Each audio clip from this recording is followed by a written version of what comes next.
avons eu beaucoup de discussions très intéressantes ce matin. Et cet après-midi, on continue dans ce sens.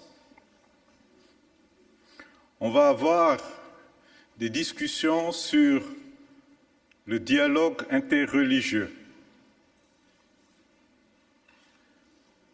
And for this panel, I would like to invite the chair of the first panel for this afternoon, Dr. Jeremy Smith, Dean of Faculty of Humanities and Performing Arts of University of Wales, Trinity St. David. Please, Professor, you have the floor.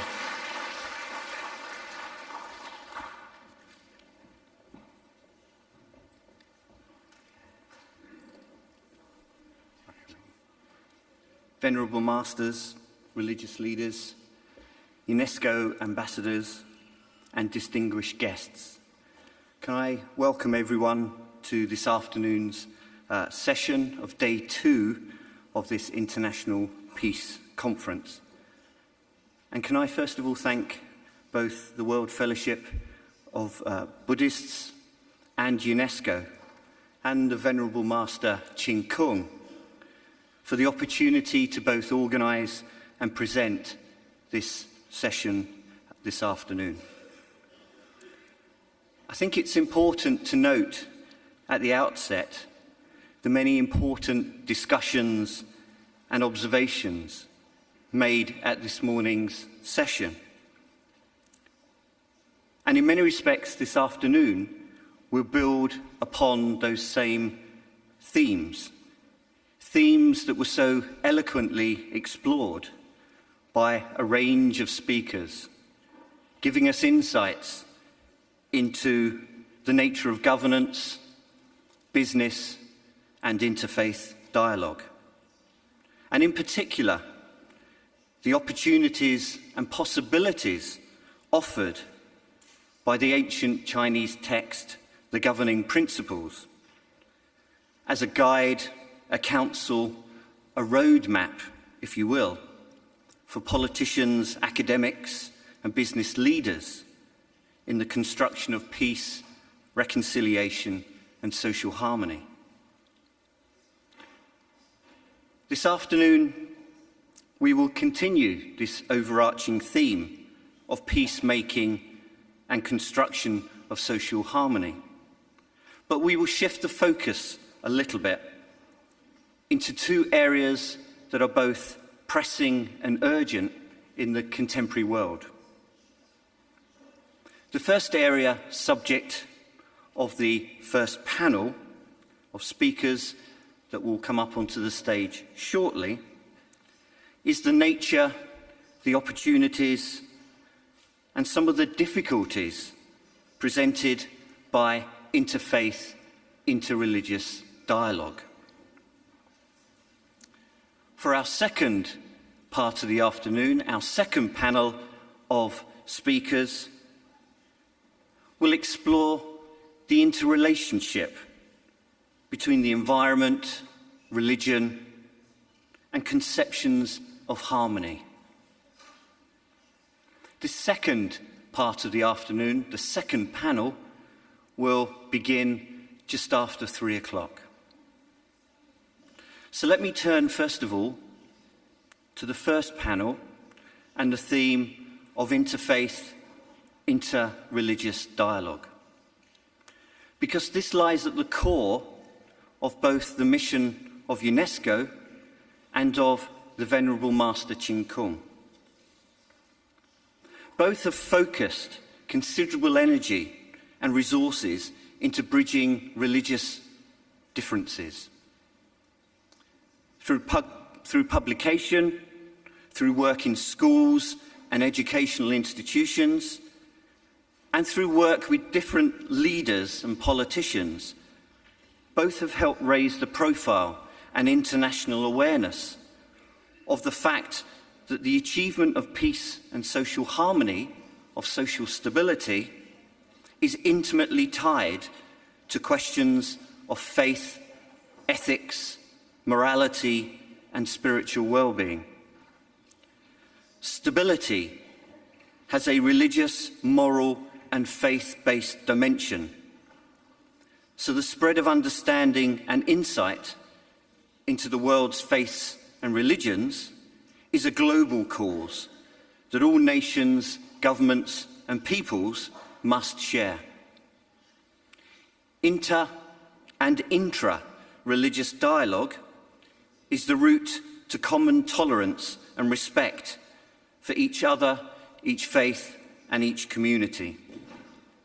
And as the Venerable Master Ching Kung made so clear in his wonderful video this morning, the University of Wales Trinity St David is working closely with the Master to launch a new Harmony doctoral programme, a programme designed to attract scholars of religion from across the world to work and study together to help understand and to operationalise interfaith dialogue, to create practitioners of interfaith dialogue who can take wider interfaith understanding back into communities and society, to make real, in other words, what the UNESCO ambassador, Mr. Ahmed Jalali, this morning said. Indeed, he urged us to do, to take our interfaith dialogue outside and make it work. In making it work, we are mindful of UNESCO's core mission, as set out in its mission statement. In particular, the International Decade for the Rapprochement of Culture, which calls for the dissemination of principles and tools of interfaith, intercultural dialogue through education and media. Our Harmony doctoral scholarships fit very clearly into that UNESCO mission statement and the mission statement of the Venerable Ching Kung. So perhaps it's time to get on with the dissemination of that particular dialogue. And in that terms, I would like to call to the stand our keynote speaker, Canon Professor Gareth LloydJones, Professor Emeritus in Theology and Religious Studies at Bangor University, Canon Chancellor at Bangor Cathedral. And he will present a paper on militant piety, the shadow side of religion.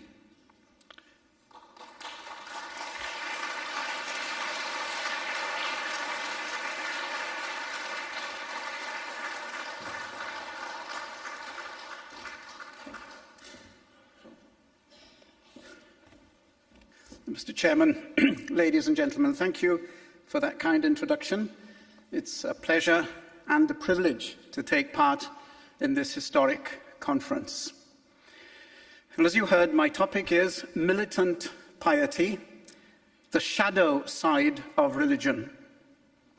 I'm going to concentrate on two main points, but I'm going to start with a brief introduction. Recently, on BBC Radio, an Anglican bishop recounted his experience at an interfaith occasion in his diocese. Members were asked to read a short passage from their sacred scriptures, which would serve as a basis for dialogue. A Muslim, a Hindu, and a Christian read some uplifting verses. The local rabbi was unwell and couldn't attend, but he had sent in his chosen text to be read out and discussed. It was the final verses of Psalm 137, where the author calls for revenge on the Babylonians for taking the Jews into exile. O daughter of Babylon, you devastator, happy shall they be who pay you back what you have done to us. Happy shall they be who take your little ones and dash them against the rocks. There was a stunned silence. A few days later, the bishop met the rabbi at another meeting and asked him why he'd chosen that lamentable text when the Bible contained so many inspiring verses. The rabbi replied, "All world faiths have irenic passages in their scriptures, but they also have difficult or even scandalous passages. And we will not make real progress in interfaith relationships until we have the courage to discuss those with one another." Well, the rabbi was presumably insinuating that the promotion of hate by organized religions has received far too little notice. He was also drawing attention to the fact that religion is like a fire. It can warm, but it can also burn. Yes, it constrains aggression and promotes reconciliation, but far too often in world history, it's increased the potential for human conflict rather than reduced it. The killing dimension of religion is an interfaith phenomenon. Though rarely the only cause of conflict, religion is too central in many cases to be ignored or regarded as irrelevant. Religiously motivated violence is not a new phenomenon. People have been killing in the name of one god or another, time out of mind. Instances in the recent past have coincided with a resurgence of religious faith, concerned with the erosion of religion's role in society. A new breed of believers, many of them educated, affluent, and sophisticated, have gone on the offensive. We now witness, in some quarters, a militant piety, which justifies the use of violence to achieve its goal, a goal which includes the establishment of a theocracy. Well, as we witness this link between appalling atrocities and a strong faith, despair mingles with perplexity. So we ask, how can any religion produce such dark and bloodthirsty theology? Why does piety foster a culture of rage and resentment, which is at odds with the proclamations of love and peace heard from every pulpit? What prompts rational human beings to become murderous fanatics? The focus of this kind of question, clearly, is on the shadow side of religion, which I will explore by addressing two topics relating specifically to the Abrahamic or monotheistic faiths, Judaism, Islam, and Christianity. So my first topic, violence as a sacred duty. Every monotheistic religion believes it has God on its side. Because his voice must be obeyed, his honor protected, and his plan for the world executed, violence in his name has been, and in some cases still is, regarded by the faithful as a duty. So we consider the three religions in turn. Judaism. On the 25th of February 1994, Baruch Goldstein, an ultra-Orthodox Jewish physician of American extraction, entered a mosque in his hometown of Hebron in Israeli-occupied territory, carrying a machine gun. Before he was beaten to death, he had shot 29 Muslims as they knelt in prayer. Today, at the assassin's grave in a nearby park, pilgrims hold services and light memorial candles. At his funeral, Rabbi Jacob Perrin commended his action by stating in his widely reported sermon that, and I quote, 1 million Arabs are not worth a Jewish fingernail. The British Chief Rabbi, Jonathan Sacks, roundly condemned the massacre by declaring that violence is evil. Violence committed in the name of God is doubly evil. Violence against those engaged in worshipping God is unspeakably evil. Reflecting on Sacks's position, another prominent rabbi, Norman Solomon, commented thus: The problem with Sacks's position is that much as we may concur with the sentiment, and however many biblical and Talmudic citations we may amass in praise of peace, we are left with numerous texts that do summon us to violence in the name of God. And this makes it difficult to argue against Perrin and the like on purely textual grounds. A year later, on the 4th of February 1995, Yigael Amir, the son of an Orthodox rabbi, assassinated the Israeli Prime Minister Yitzhak Rabin. In his defense, he claimed that he was honoring Goldstein, who had acted in the name of God. Because Rabin had traded land for peace in the Oslo Accords and had shaken hands with Arafat, he was a traitor. And for such people, the Torah mandated death.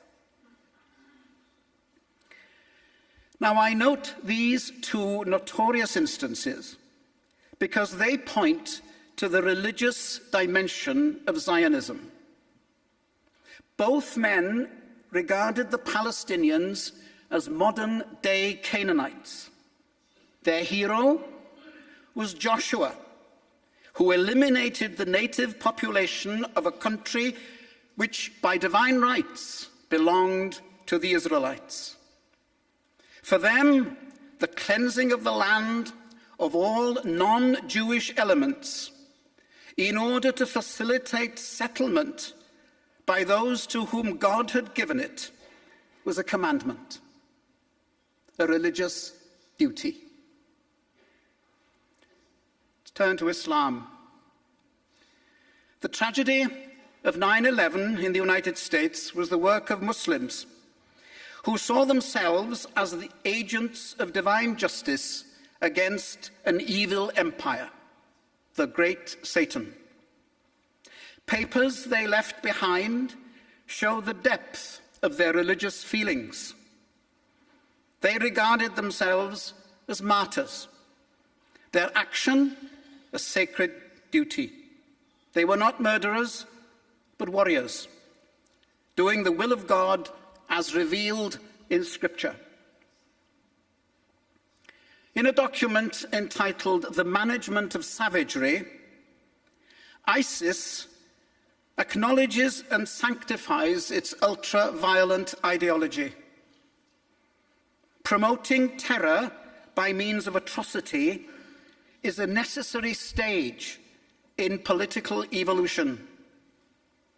a pure Islamic state, free of foreign influence, must be achieved in every way possible. The end justifies any means. The Crusader knights who crossed Europe to defend Christianity's holy places in the East regarded their cause as holy. Though greed may well have overshadowed any religious intent, their songs and their chronicles display a religious mindset. Pope Urban II accused Muslims of committing atrocities, whether real or imaginary, against Christian pilgrims in order to arouse horror and encourage a reaction. But he preached the First Crusade not as an armed pilgrimage, but as a holy war. The stated intention was, he said, to restrain the savagery of the Saracens by force of arms, to wrest the land from the wicked race. Driving out the infidel was a religious obligation for the Christian. But when the armies romped through the Rhineland, another group of believers, Jews, became collateral targets of pillage and violence. The legacy of the Crusades, in terms of the damaged relationships between East and West, continues to haunt us. In every holy war, what is a sacred duty for the victors is mayhem and murder for the victims. Violence becomes obligatory when selected scriptural passages are taken literally and not given to interpretation, when reading is believing. Terror in God's name is not primarily one of believers distorting sacred texts. Rather, it is a problem rooted in the violence of God traditions that are a prominent feature of those texts. As Norman Solomon pointed out, Scripture provides the script. Come to my second main point then, the dictates of dogma.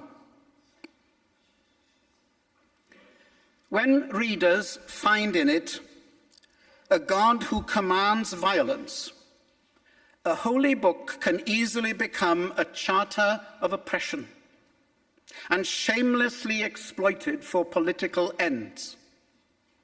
Dogma, derived from the book itself, can dictate how it is used, with the result that what is divine in one camp is demonic in the other. Let me take you to the first of three brief points. Absolute truth. The monotheistic religions have adherents who will gladly speak on God's behalf and are perfectly ready never to doubt what they are saying. As privileged recipients of God's final message to humankind, they have a triumphalist view of their faith. There's only one truth, which the faithful must preach to all people. Those who reject the revelation are subject to punishment. Believers who deny some aspect of dogma are declared heretics and excommunicated. Those who convert to another religion face ostracism and worse. Islam and Christianity have a history of executing apostates. All this makes interfaith relations problematic.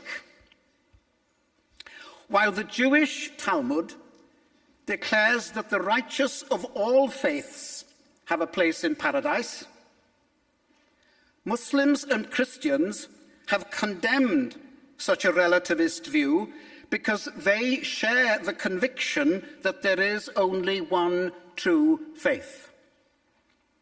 The only chink in this triumphalist armor is tolerance. But while tolerance is welcomed, it is in essence a very intolerant concept. It's been described as resentment mastered. It says, in effect, I'm in charge, you can enjoy some privileges, but only on my terms. This, of course, has been a particular problem for Christians with regard to Jews, because they reject the fulfillment of the divine promise in Christ, a core tenet of Christianity. Historically, Islam has tolerated Jews and Christians, but only under certain conditions, simply because they do not recognize the truth enshrined in the Quran. In every religion, the unbelieving outsider is more easily tolerated than the dissident insider. Witness the tensions between Sunni and Shia in Islam, the ultra-Orthodox and the Reform in Judaism, fundamentalist and liberal in Christianity. Heretics, incorrect believers, are a much greater threat to the stability of the faith than infidels, because they deny some cardinal truth and yet claim membership of the family. Any theocratic society requires total conviction that one side possesses absolute truth and the other is irredeemably evil. Because an exclusive creed cannot admit opposition, it is a virtue to despise the enemies of God. So, orthodoxy is protected by recourse to anathema and violence. But the essence of any killing done in the name of an absolute truth is not the behavior of the victims, but their identity. The victims of 9/11 and of the Holocaust were killed not for what they did, but for who they were. Let me take you secondly to divine particularity. You may remember what Golda Meir said when she was Prime Minister of Israel. Moses led my people through the wilderness for 40 years and brought them to the only place in the whole of the Middle East where there was no oil. Oil or no oil, of all the promises made to Abraham and his descendants, that of land is the most prominent and decisive. Rabbi Abraham Heschel says that the right to the land is at the core of Jewish history, a vital element of the Jewish faith. The land was given to the nation as a place where it could live in total obedience to God. The actual map readings are not a matter of history, but of divine mandate. They're in the Bible. The boundaries were set by God and are therefore non-negotiable. So partition, which we hear much about, is unthinkable. The aspirations of a homeless but chosen people to live in a specific location are synonymous with the divine will. But actual possession is elusive. Acquisition comes only through violence, conquest, and occupation. What is mandate for the one is misery for the other. For ISIS, the caliphate is crucial. The existence of a designated territory acts as a magnet for fighters from across the globe. But its significance isn't just political. It is a means of salvation. It's only in a holy Islamic state that the faithful can live 100% according to Sharia. So believers are required to reside in the caliphate. And if they can't, they're expected to pledge allegiance to it. To die without doing so is to die in disbelief. So holding on to parts of Iraq and Syria is vital.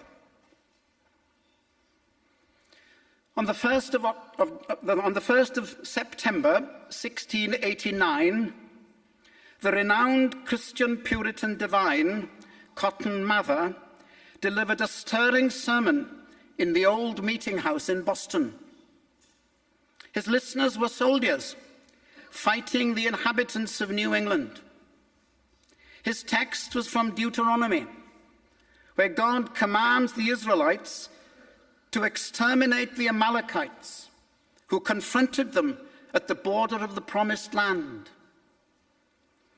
Mather told the soldiers that they were the modern equivalent of the Israelites.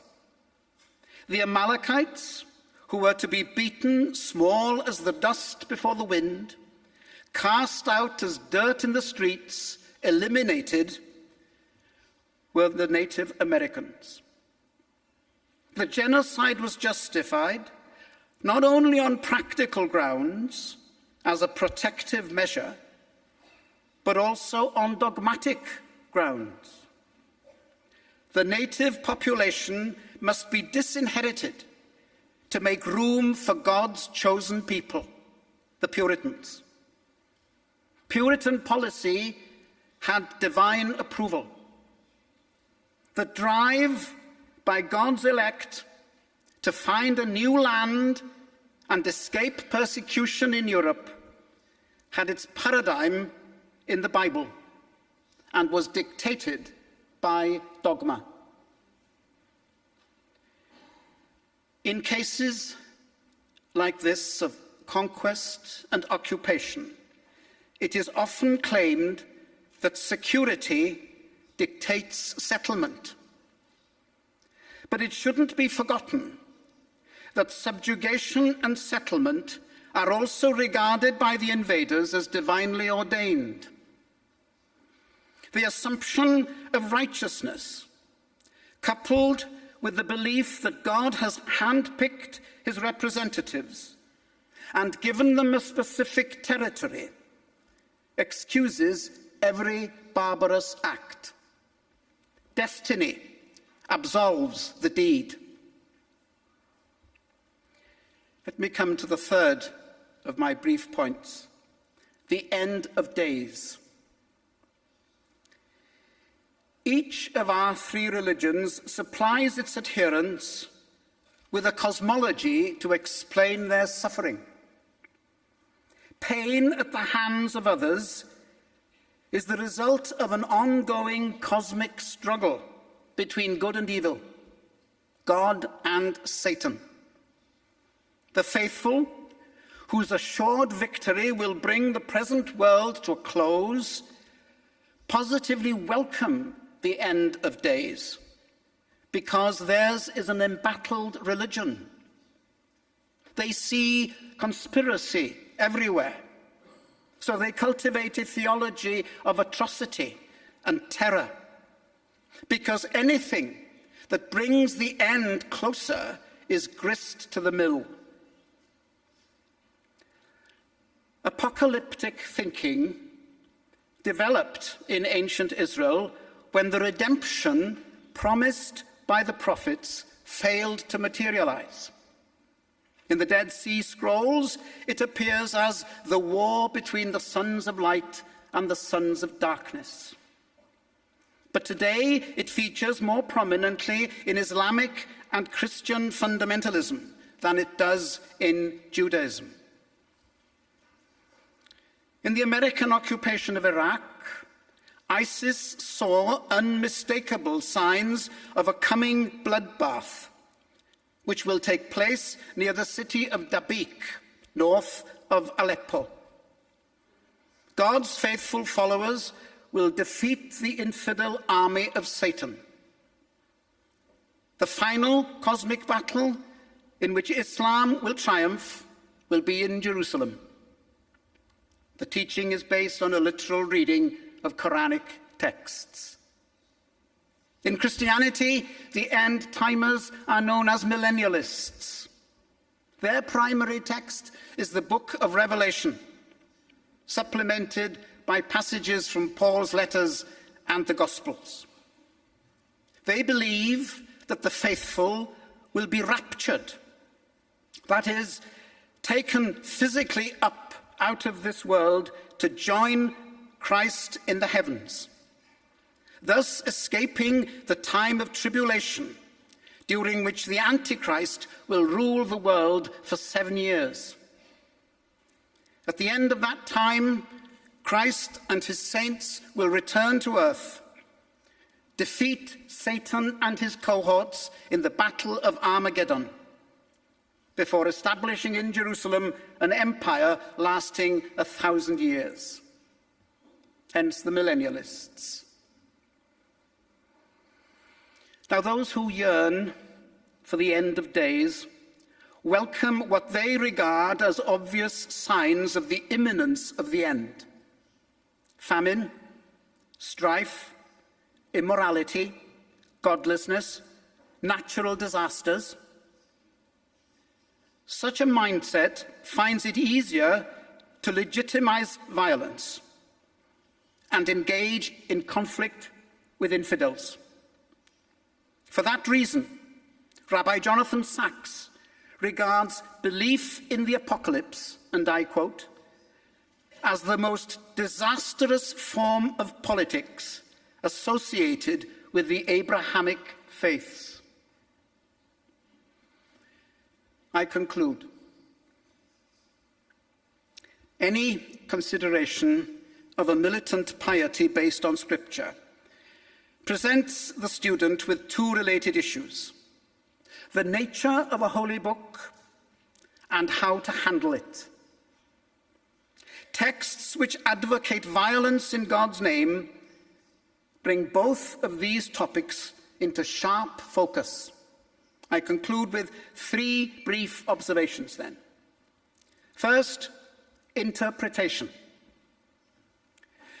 Almost from their inception, the 3 Abrahamic religions have wrestled with the meaning of their scriptures.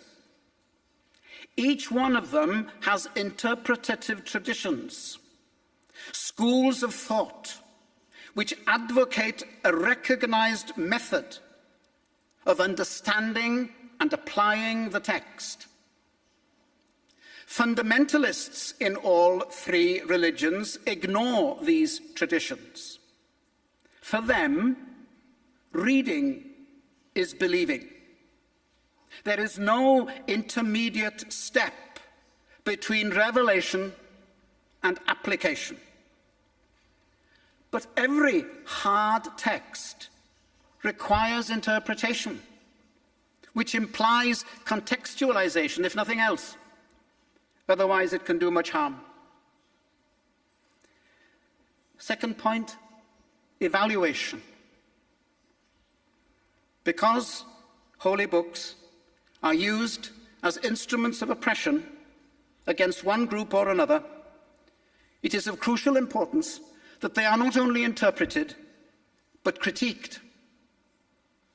The need for critical evaluation is nowhere more apparent than when morally offensive passages are used to legitimize war, to nurture anti-Judaism and misogyny, to justify the exploitation of slavery, and to promote colonial dehumanization.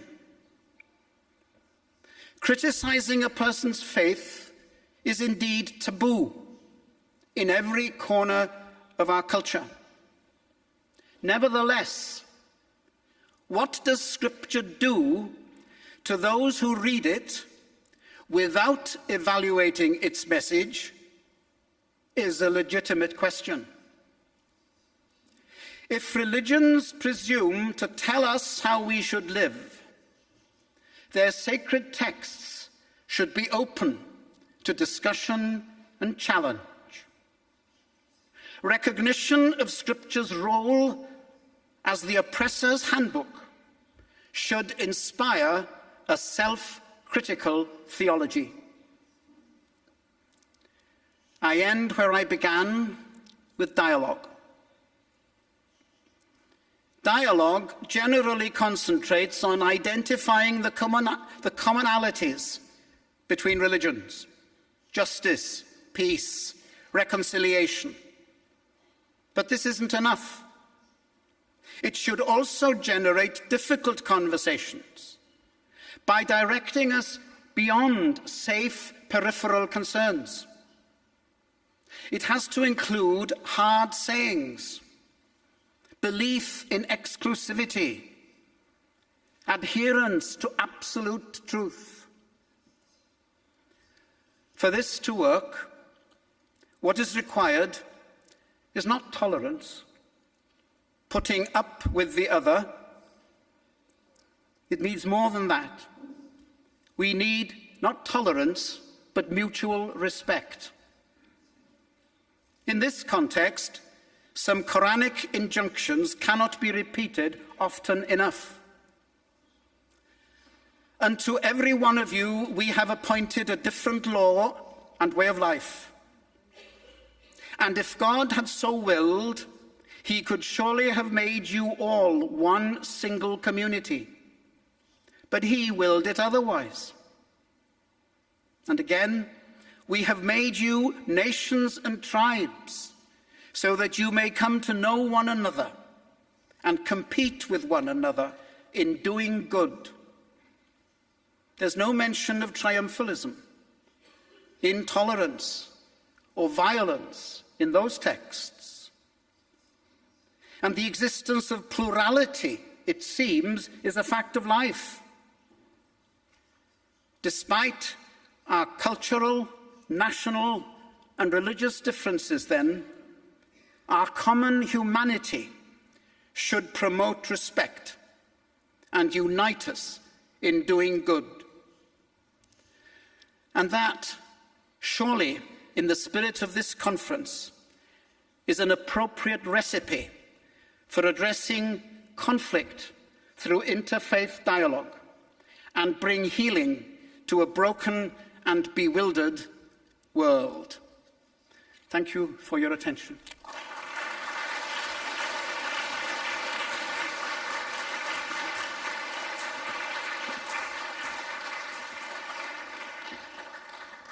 Can I thank Canon Professor Gareth LloydJones for a very powerful talk. Clearly the journey of interfaith dialogue is not an easy one. There are many boulders along the road, many difficulties, but I think the instruction is to confront those boulders and difficulties head on if interfaith is to be real and tangible. So thank you very much. Could I call upon our second panellist, Dr. Paul Hedges, Associate Professor in Interreligious Studies at the Rajaratnam School of International Studies in Singapore, to come up to the panel to give a speech upon interreligious dialogue for peacebuilding and reconciliation. Dr. Hedges.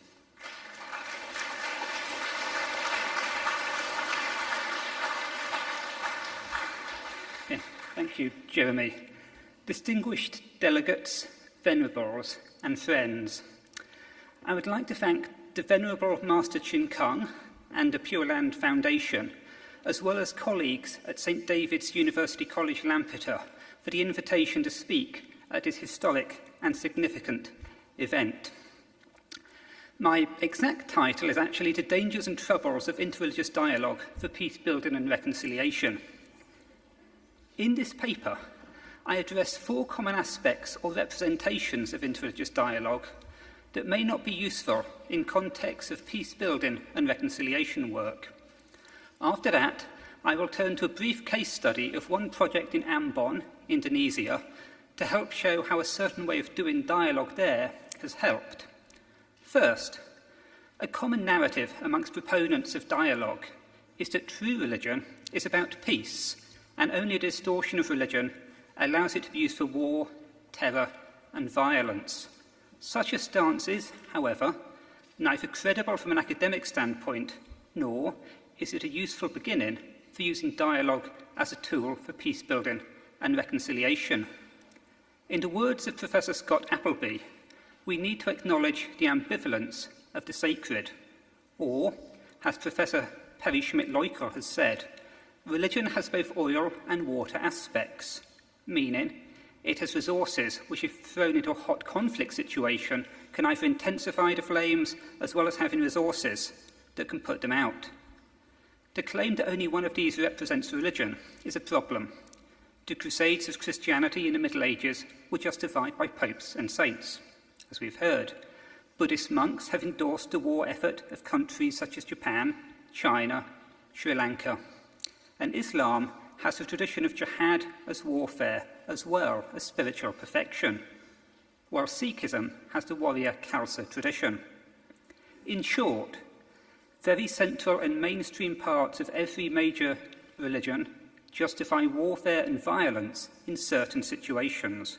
Religion is not only about peace. This is important. There's a narrative that separates religion into a discourse only about peace may potentially alienate many of those who have fought, especially those who fought with religious motivations, or believed that their actions were compatible with them being a good devotee of their tradition. If all sides and standpoints are to be included, this typical cliché of interreligious dialogue needs to be abandoned.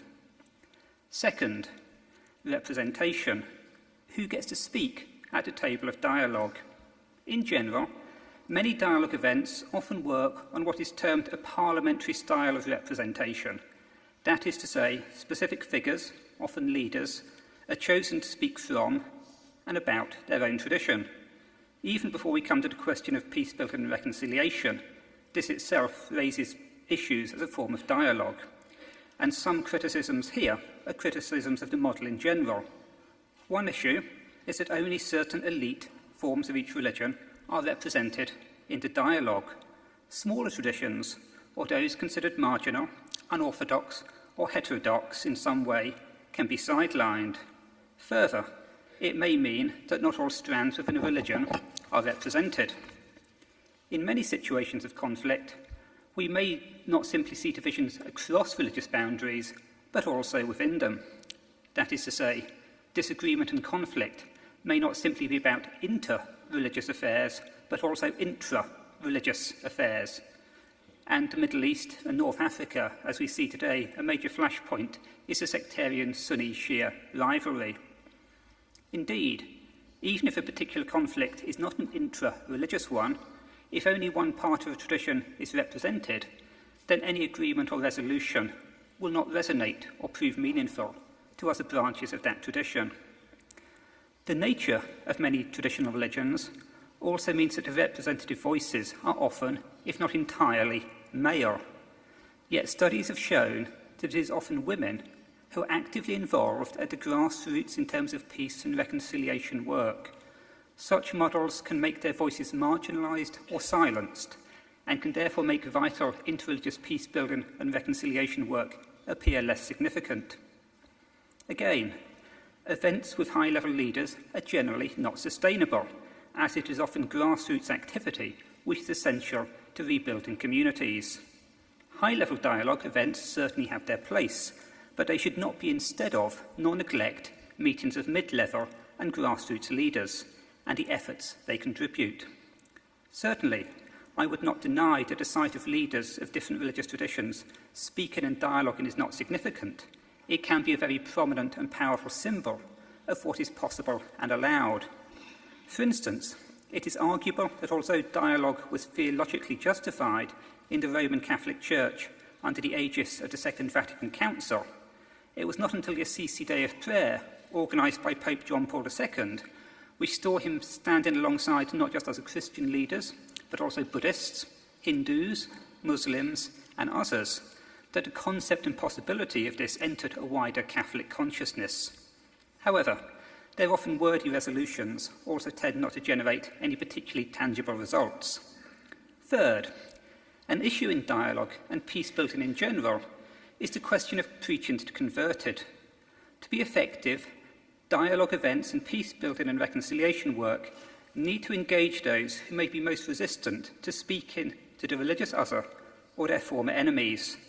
For many from conservative backgrounds, interreligious dialogue may be seen as a very liberal or relativist undertaking, where some watered-down syncretism of religions is sought. To be involved in peace-building and reconciliation, interreligious dialogue may therefore need to clarify its aims and objectives, and may not be the best name for such ventures. Fourth, Western and Christian presuppositions are often said to dominate its practice. Certainly, interreligious dialogue as we know it today has largely emanated from a Western context, and Christians, more than others, have globally led, facilitated and initiated dialogues around the world, and this can give rise to a perception that a practice is both Western and Christian. Even reconciliation, which I have spoken of here, has strong Christian resonances as a theological term, and in places like South Africa, the Peace and Reconciliation Commission has been criticised for the almost overt Christian orientation around themes such as reconciliation and forgiveness, which drove the agenda. While there are fears amongst some that dialogue is simply a new way that Christians seek to do mission and convert others. So far, I have raised 4 issues which can be termed dangers or troubles for using interreligious dialogue in efforts at peace-building and reconciliation, but there are others that could be mentioned. It has not, though, been my aim to undermine any work or potential for peace. Neither do I deny that interreligious dialogue can be a useful tool.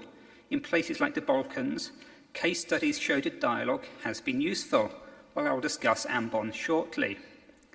Nevertheless, we should not see interreligious dialogue as something which is inherently a panacea nor unproblematic. It is a tool that can be utilised alongside other tools in helping to shape peace-building and reconciliation endeavours. However, how that tool is shaped, named and employed in any particular context will need to be given careful consideration. So I now turn to a specific case study of grassroots interfaith peace-building. Ambon is an island in Indonesia, part of the string of islands known as the Moluccas. Its largest city is also called Ambon. The population is mixed, primarily Christian and Muslim, with fairly old Islamic roots, and Christianity primarily a facet of Dutch colonialism. While the history of interaction there has been relatively peaceful, a full-scale conflict broke out, which lasted from 1999 till 2002, which pitted Muslims against Christians and vice versa. Time does not permit me to explore the background, but many tensions between the communities were economic, with privileges and advantages that had belonged to the Christians under colonialism being lost, and the Muslim community in the ascendant economically and socially. Under Suharto's New Order regime, unrest was kept in check, but when conflict came, it was brutal and bloody. While it may be argued that the causes were ultimately economic or social rather than religious, the two sides were drawn on religious lines and justified their warfare and killing on religious grounds. For instance, on the Islamic side, groups such as Laskar Jihad proclaimed the war a military jihad and cited Quranic literature and hadith to support this.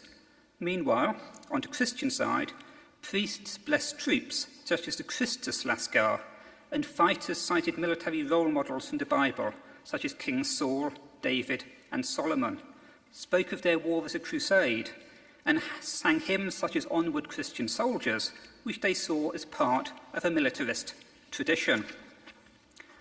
While peace came in large part through the efforts of the Indonesian army, which over time restored order to the island, given the religious framing, it was essential that a religious basis was given to the peace. As such, interreligious dialogue became part of the reconciliation work. Rather than reviewing the formal peace-building situation on the aegis of the Indonesian government, I will focus here on grassroots initiatives for peace and reconciliation that have an ongoing presence in maintaining peace and accord. While there have been some further outbreaks of violence and rioting, especially in 2011, nothing since 2002 has occurred on the scale seen then, and many flashpoints have been diffused. The network I focus on called themselves the Peace Provocateurs. One of the reasons for the initial outbreak of violence, and in some subsequent events, have been rumours of either Muslim or Christian being attacked and killed in a part of Ambon city that is predominantly occupied by members of the other religious tradition. Either by word of mouth or social media, stories spread inciting anger and revenge, leading to escalating violence. The peace provocateurs seek to use the same means to spread peace. When reports of violence emerge, for instance, in one report of a Muslim girl having her arm cut off, they responded with their own social media campaign, showing that in fact no such incident had occurred. Photos of the girl in good health in her home spread via social media within hours, damping down the rumours. Importantly, both Christian and Muslim peace provocateurs are involved. As such, messages can spread easily across both communities. Further, they do not simply limit their work to times of tension, but also through social media spread stories and pictures of a different normality, such as of a Muslim trader who lives and works peacefully within a Christian area. The scars of the 1999 to 2002 war are not yet fully healed, and much suspicion remains. In particular, the fact that Ambon and other villages have now become deeply segregated is a problem. Nevertheless, such grassroots activism is an important part of the long-term healing that is needed between the communities. In relation to the criticisms raised already, while the peace provocateurs certainly work for peace, the Ambon peace and reconciliation process has not castigated those involved in violence as being entirely outside their religion.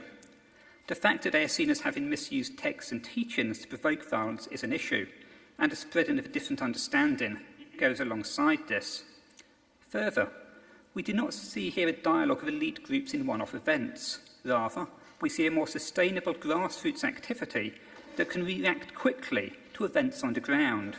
As noted, this is not to say that more elite or leadership dialogue is not useful or important, but is not what has built the long-term peace and reconciliation.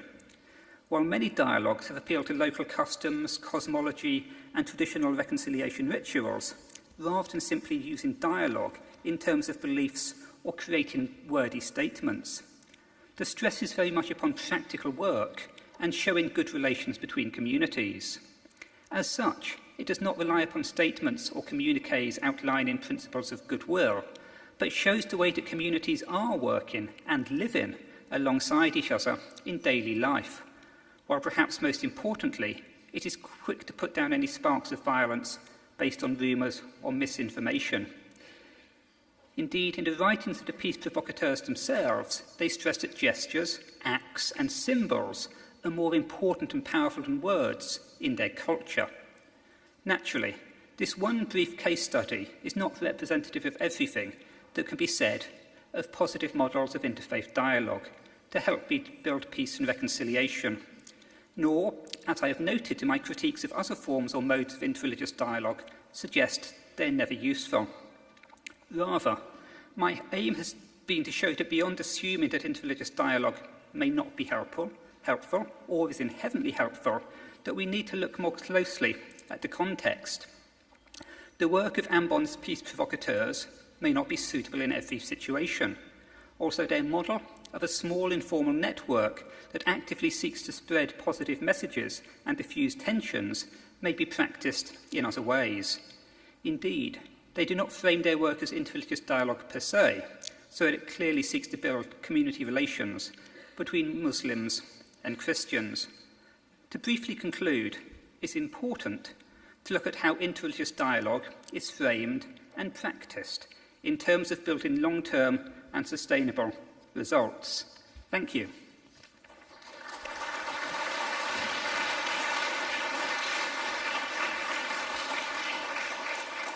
Can I thank Dr. Hedges for, again, another powerful speech, again reiterating the point that interfaith, interreligious dialogue is a complicated process.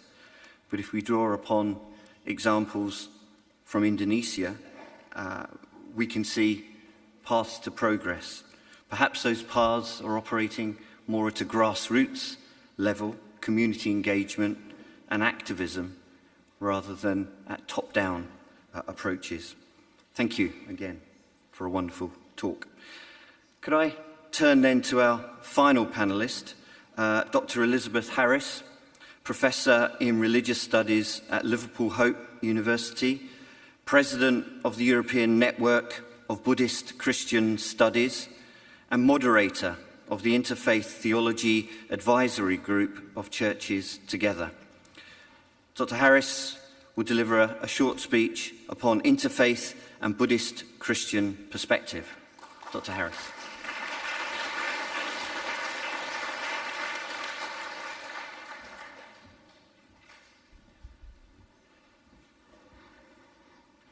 Venerable Sirs, honoured guests, brothers and sisters, I am very privileged to be here.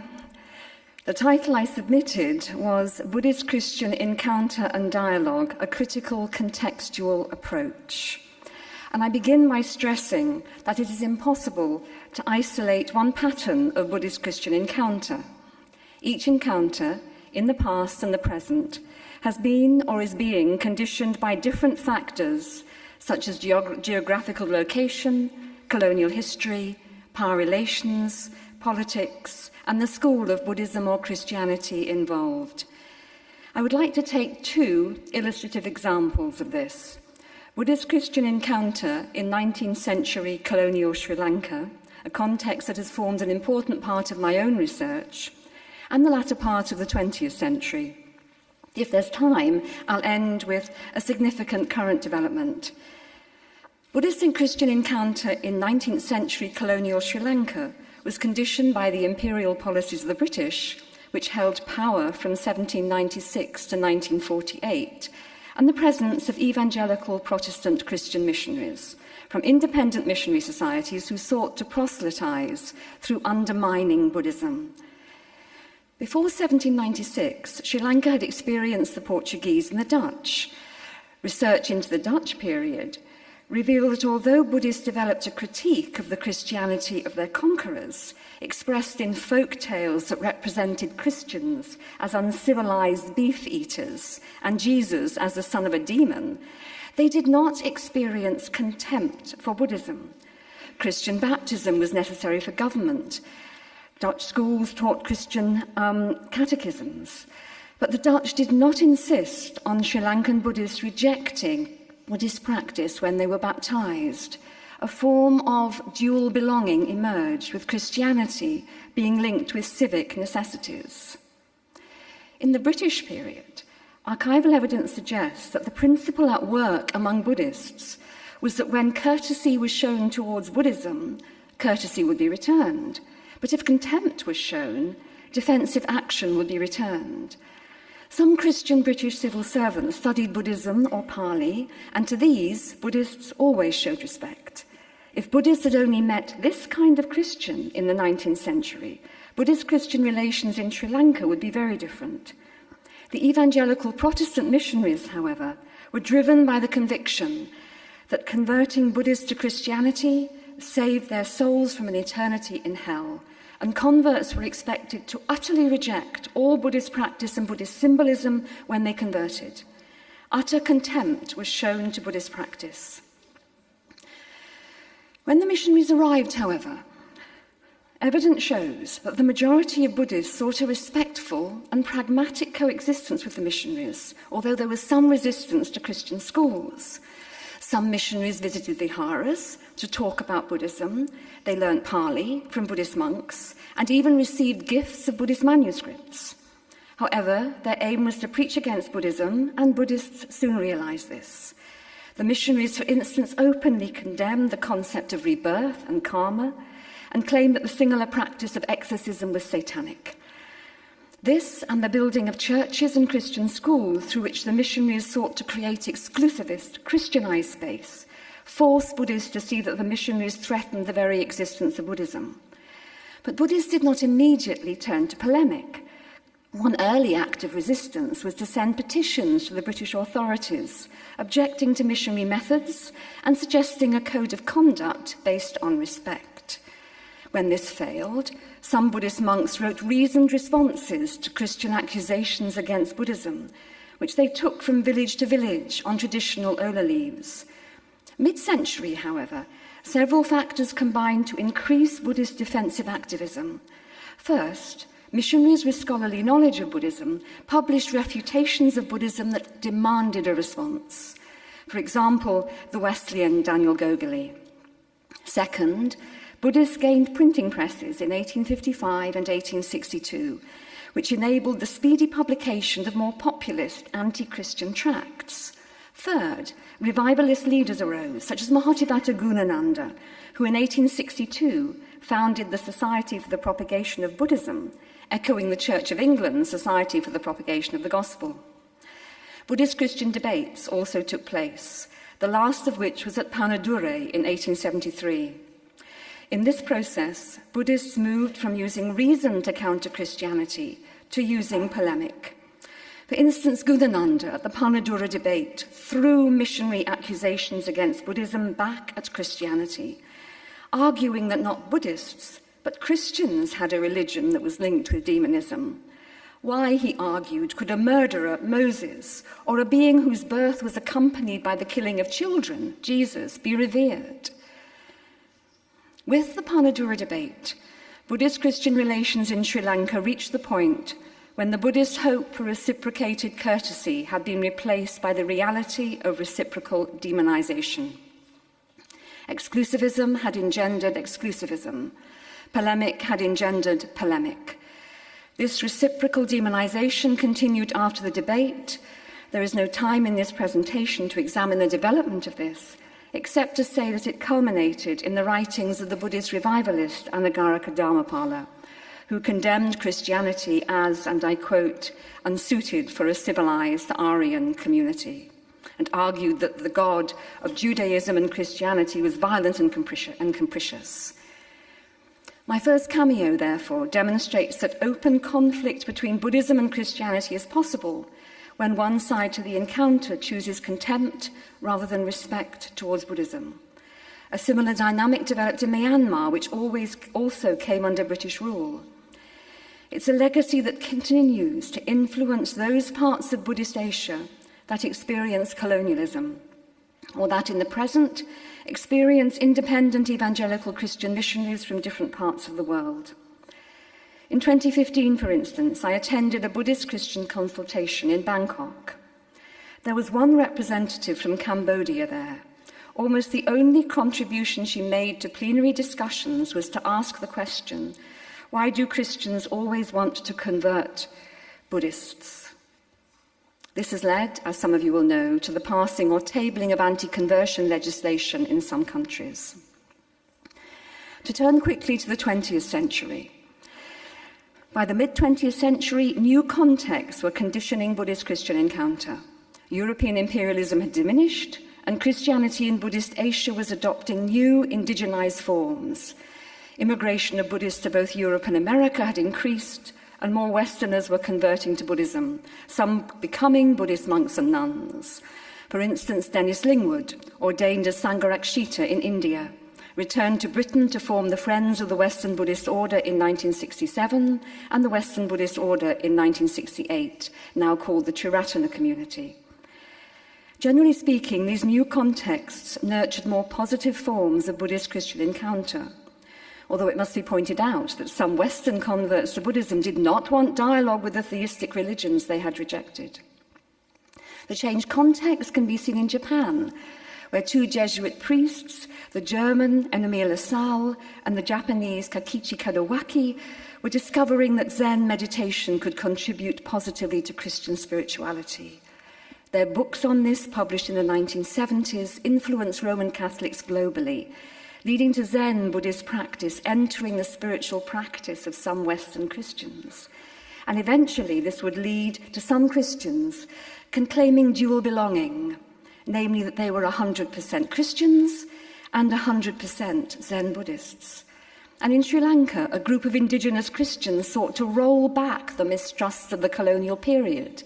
It included Linda Silva, Methodist, Johann Devananda, Anglican, Aloysius Pires, Jesuit, Michael Rodrigo, Oblate of Mary Immaculate, and although it's not in the text, there were quite a few women as well, Audrey Ribera and others. Again, there is no time to examine their work in detail, but these pioneers not only called Buddhists into formal dialogue, but also demonstrated empathy for Buddhist ritual and practice through a dialogue of spirituality. Devananda, for instance, established an ashram with a spiritual practice that was consciously modelled to be in harmony with Buddhist practice, and Pires developed liturgies that combined Christian and Buddhist insights. Their legacy continues to the present, transforming Buddhist perceptions of Christians in Sri Lanka. In Europe and the USA, a significant initiative arose in 1980 when David Chappell, a Christian who identified as a Buddhist later in his life, began the East-West project from the University of Hawaii, and some of you may know about this. It organised academic conferences that brought Buddhists and Christians together and started a journal. A Japan chapter of the project began in 1982, and at its 1987 conference at Berkeley, the Society for Buddhist-Christian Studies was formed, which to the present has pioneered new forms of academic dialogue and exchange between Buddhists and Christians through conferences, its journal, other publications, and its website. In 1997, a similar organisation began in Europe, the one I'm currently president of, the European Network of Buddhist Christian Studies, and we organise a biennial conference with invited speakers. I'll just skip over the names of some of the conferences and say, well, out of this less polemical, less imperialistic context, fruitful expressions of Buddhist-Christian encounter therefore have arisen. At the same time, intermonastic dialogue and joint social activism between Buddhists and Christians have been developing. The main pioneer of modern intermonastic dialogue was the American Christian Trappist monk, Thomas Merton. Merton became deeply interested in Eastern spirituality and experienced what I would call an epiphany, an encounter with ultimate reality in Polonnaruwa, Sri Lanka, at the magnificent Gaul Vihara, where mammoth images of the Buddha and his companion Ananda are carved into rock. This was shortly before he died, accidentally by electrocution at a meeting of Intermonastic Aid in Bangkok in 1968. But in Bangkok, he encouraged his monastic colleagues, and I quote, devote themselves to serious engagement with the spiritual riches of the East. And his challenge was taken up posthumously in the form of intermonastic exchanges. In 1973, AIM, Intermonastic Aid, convened a consultation between Christian and Buddhist monks, which resulted in a series of East-West spiritual exchanges between Zen and Christian monks. 2 commissions for intermonastic dialogue were then formed, one based in North America, focusing on Tibet, one based in Belgium and France, focusing on Zen. And now intermonastic dialogue has become firmly established within Christian monasticism, both in Asia and in the West. Buddhists have generally responded with great courtesy to this largely Christian initiative. On the evidence of the newsletters produced by the commissions, many have benefited, some expressing surprise that Christianity had greater depth than they had imagined. As for social activism, Buddhism has always stressed the importance of compassionate action to address suffering. Yet the Buddhism that travelled to the West sometimes overlooked this and concentrated on meditation. In this context, some Buddhists in Asia and the West started to use the term engaged Buddhism, and again, this will not be new to many of you. And they stressed that Buddhists should be addressing contemporary issues, poverty, war, suffering. Thich Nhat Hanh, the Vietnamese monk, and the Siamese layperson Sulak Sivaraksha founded the International Network of Engaged Buddhists in 1989.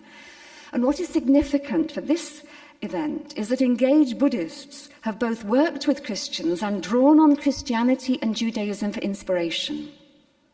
For instance, Western Buddhist feminist Rita Gross claimed in her pioneering book, Buddhism After Patriarchy, that the prophetic voice had been missing in Buddhism, namely the voice that named inequalities and social injustices and tried to do something about them. She realized that she was drawing on Christian and Jewish tradition and welcomed it. Similarly, Thich Nhat Hanh was influenced by Martin Luther King and Thomas Merton when he was in America at the time of the Vietnam War. As a result, in the 20th century, and now, Buddhists and Christians have found themselves side by side in anti-nuclear demonstrations, in chaplaincies, in ecological movements, and in peace marches. Now, have I got 1 minute to speak about the contemporary development? Okay, the last bit of my 15-minute presentation.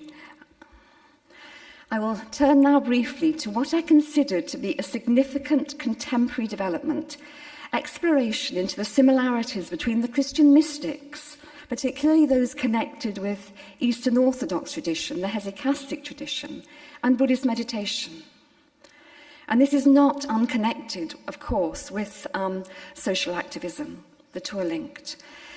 But this has emerged out of a contemporary interest in spirituality, meditation, and mindfulness.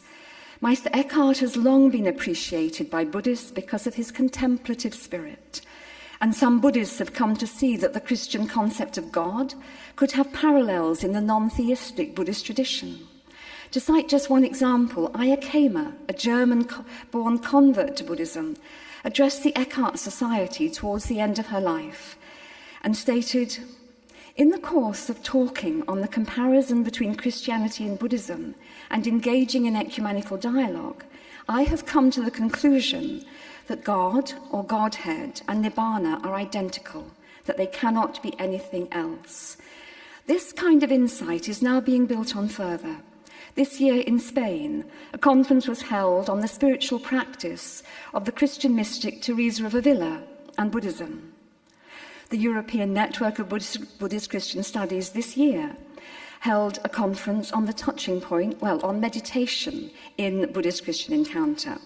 And one session was on the hesychastic tradition, and again, the ways that touched with Buddhism. Numerous parallels were highlighted in terms of how both traditions work with the mind and the emotions. And I have a postgraduate student now who is comparing the writings of the Christian monastic ascetic Evagrius of Pontus with the Theravada Buddhist meditation manual, the Vimuttimagga. And recently I myself wrote an article that compared the Buddhist jhana, meditative absorptions, with the contemplative practice of St. John of the Cross, teacher of Teresa of Avila. I thoroughly enjoyed the study and came to the conclusion that although the two traditions used different vocabulary about metaphysics, they moved in the same spiritual landscape when it came to working with the senses and the mind. This is an exciting area in Buddhist-Christian relations. So to conclude, in this paper I have surveyed two historical periods in Buddhist-Christian encounter and have briefly touched on one area that is attracting contemporary interest. I have argued that context is all important. Where there is mutual respect and an equal playing field between religions, what some scholars have termed interreligious learning, and I would add interreligious action, can take place. I believe this is happening in the West between Buddhists and Christians and in some parts of Asia, although tension still exists in some contexts. Thank you very much.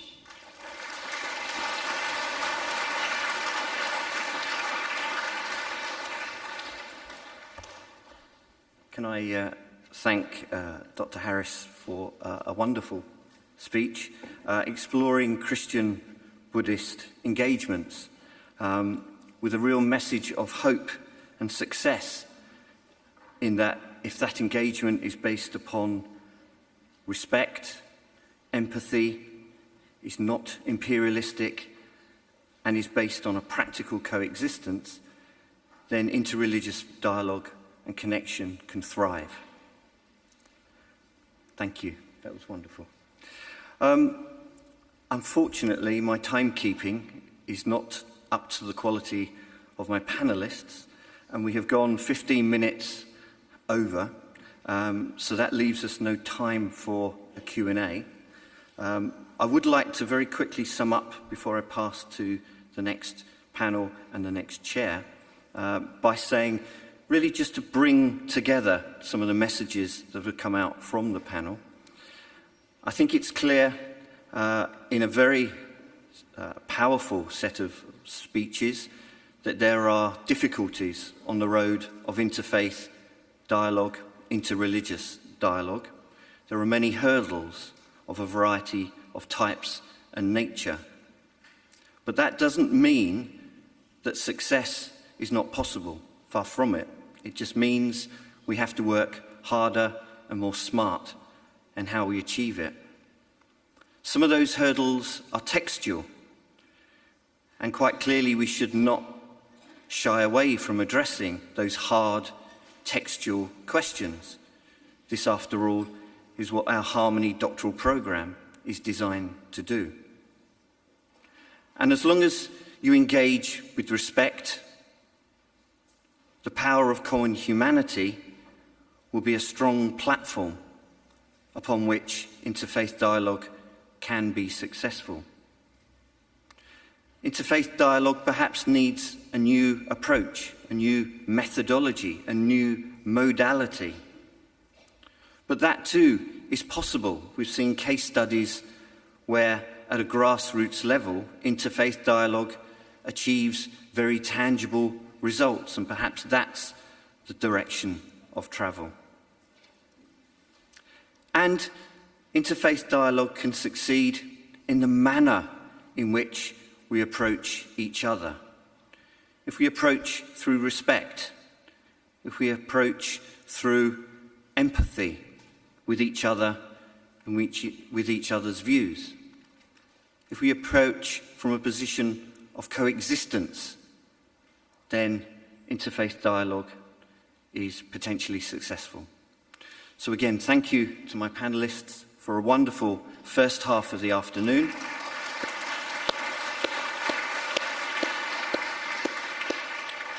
Could I now call upon the Vice-Chancellor, Professor Medwin Hughes, to come to the podium to chair the second afternoon panel on interfaith dialogue, harmony, the environment and religion.